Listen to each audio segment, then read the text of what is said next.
যেই অনুষ্ঠানটা হতে যাচ্ছে সেখানে জুলাই সনদ স্বাক্ষরের ঘটনা ঘটবে। জনগণ যদি পক্ষে ভোট দেয় তাহলে জুলাই সনদ অনুমোদিত হবে।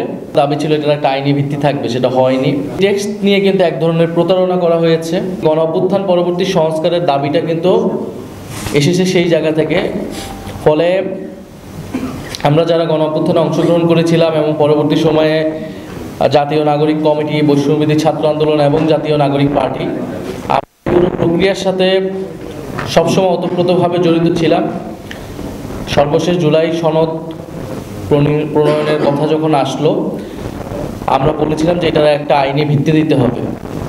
শুধুমাত্র আমরা যদি কতগুলো রাজনৈতিক দল এক জায়গায় বসে একটা দীর্ঘ আলোচনার মধ্যে দিয়ে কিছু বিষয়ে ঐক্যমত আসি, সেটাই যথেষ্ট না যে একটা নিশ্চয়তা আমাদেরকে দিবে যে সেই বিষয়গুলো রাজনৈতিক দলগুলো পরবর্তীতে ক্ষমতায় গেলে সেটা বাস্তবায়ন করবে। আমরা অতীতেও দেখেছি, 90-এর গণ অভ্যুত্থানের পরেও দেখেছি এই ঘটনাগুলো ঘটেনি। ফলে এই কারণে আমরা বলেছিলাম মুক্ত কমিশনের যে প্রক্রিয়া, তারপরে আমরা যে আলোচনাটা হবে সেটা আসলে একটা আইনি ভিত্তি দিতে হবে। তো আগামীকাল যেই অনুষ্ঠানটা হতে যাচ্ছে সেখানে জুলাই সনদ স্বাক্ষরের ঘটনা ঘটবে। জুলাই সনদের আইনি ভিত্তি বা যেই অর্ডার জারি করার কথা বলা হচ্ছে, সেই অর্ডার জারির আগে স্বাক্ষর সেটা কিন্তু কেবলমাত্র সেরিমোনিয়াল, সেটা আনুষ্ঠানিকতা।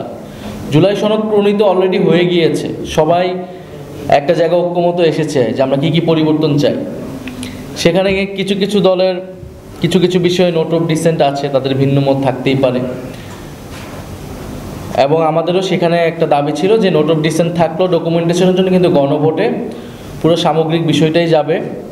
জনগণ যদি পক্ষে ভোট দেয় তাহলে জুলাই সনদ অনুমোদিত হবে এবং পরবর্তী সংসদ যার একটা কনস্টিটিউটিভ পাওয়ার থাকবে তারা সেই সনদ অনুযায়ী সংবিধান সংস্কার করবে। ফলে পুরো প্রক্রিয়ার মূল জায়গাটা থাকবে অর্ডার, যে অর্ডারের ভিত্তিতে, যেই সাংবিধানিক আদেশের ভিত্তিতে এই গণভোট হবে এবং পুরো প্রক্রিয়া আগাবে। ফলে সেই জায়গায় আমরা বলেছি, গতকাল আমাদের সদস্য সচিবের নেতৃত্বে যখন প্রতিনিধি দল ঐক্যমত্য কমিশনে গিয়েছিল, তারাও বলেছেন, এর আগেও আমরা অনানুষ্ঠানিকভাবে সরকারকে এবং ঐক্যমত্য কমিশনকে এটা জানিয়েছি যে শুধুমাত্র একটা আনুষ্ঠানিকতা করার প্রয়োজন নেই, বরং আমরা যেটা দেখেছি ঘোষণাপত্রের সময়, জুলাই ঘোষণাপত্রেও কিন্তু আমাদের দাবি ছিল এটার একটা আইনি ভিত্তি থাকবে, সেটা হয়নি। জুলাই ঘোষণাপত্রের যেই টেক্সট, সেই টেক্সট নিয়ে কিন্তু এক ধরনের প্রতারণা করা হয়েছে। সেই টেক্সটটা আমাদেরকে দেখানো হয় নাই। আগে যে অংশ দেখানো হয়েছে ঘোষণাপত্র পাঠের সময় সেটা পরিবর্তিত হয়েছিল এবং সেটা অনেক কম্প্রোমাইজড একটা ডকুমেন্ট হয়েছে। সেখানে বলা হয়েছে সংসদে এটা ঠিক হবে এবং ঐতিহাসিক ন্যারেটিভের জায়গা থেকেও অনেক কিছু আসেনি গণ অভ্যুত্থানের এবং গত 16 বছরের। এটা আমরা পরবর্তী সময় সমালোচনা করেছি। ফলে আমরা আরেকটা এরকম ঘটনার সাক্ষী হতে চাই না যেটার আসলে কোনো মিনিং নাই। আমরা ওই আইনি ভিত্তি ছাড়া এবং অর্ডারের ব্যাপারে নিশ্চয়তা ছাড়া আমরা যদি সনদে স্বাক্ষর করি মূল্যহীন হবে এবং পরবর্তীতে সরকার অর্ডার আসলে কিসের প্রেক্ষিতে দিবে, কি টেক্সট সেখানে থাকবে, সেই নিশ্চয়তা আমরা পাচ্ছি না।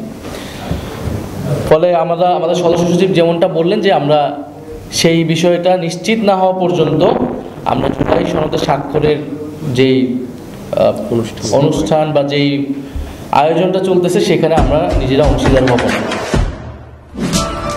দেশে দেশে সবার সাথে দ্য নিউজ।